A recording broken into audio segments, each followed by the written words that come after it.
Baypath is looking for foster homes to help dogs find their true selves so they can be placed in forever homes. Being in a foster home is more comfortable for an animal as opposed to being in the kennel, and then we rely on our foster homes to let us know the behavior of the dogs and their personalities so that we can share that information with potential adopters, and it helps us make better matches. Please visit baypathhumane.org to join our foster family. So when we first decided to go ahead with the fostering, we spoke at length to one of the behavioural specialists to essentially find a dog that would fit in with our lifestyle and that we could truly help. Because obviously us living in a 2-bed apartment with no backyard and a really busy main road and people with dogs in the apartment, we needed to make sure that we had one that fitted.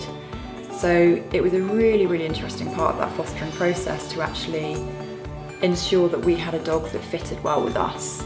So when we first went to pick up Arnold,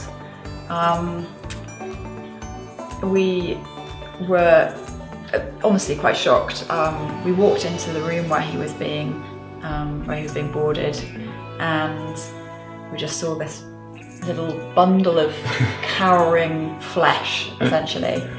And his ears were pinned back. He was obviously really, really wary of 2 strangers essentially coming into his life. So instantaneously thought, yeah, this is a dog we can definitely help out. This dog needs to be out of here. He needs to be in a home where he can just have some love and some confidence installed in him. And I remember obviously the first time that his ears started to come forwards and he started to kind of make eye contact with us.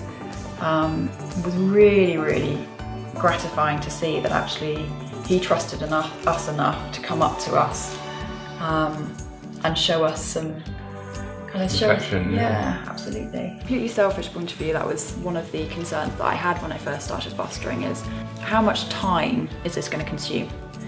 And obviously initially you have to give a lot, and completely depending on your dog.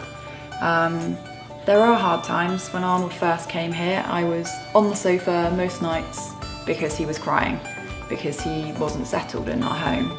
And there is going to be issues that arise like that. But actually if you set yourself up well and you talk to the behavioural team and you go through steps to ensure your dog doesn't get anxious when you leave, the time constraints can be significantly reduced. We've only had Arnold for a couple of months, but now he is at the stage where he is relaxed and he's happy enough that we are able to leave him for prolonged periods of time. So we can go out for dinner, we can go out to the cinema, we can do the things that we love doing without worrying that our foster dog at home is going to be tearing his hair out because he's anxious and worried. Yeah. But you have to invest that time initially, and it depends obviously on the type of dog that you foster. Yeah. I think for me it's just how rewarding it has been.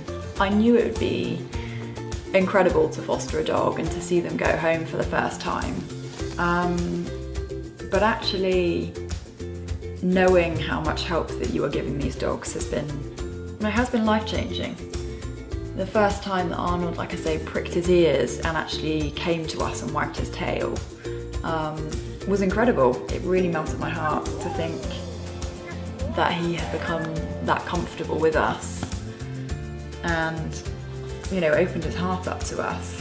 Fostering a dog doesn't mean that you have to give up all of your life commitments. It is something that can fit around your schedule. Yeah, I think kind of whatever situation you're in, that you're going to be able to help that dog out some way, you know, even a little bit. So hasn't hugely changed our lifestyle. It's just kind of fitted into it. And, yeah, it's enriched it. Please visit baypathhumane.org to join our foster family.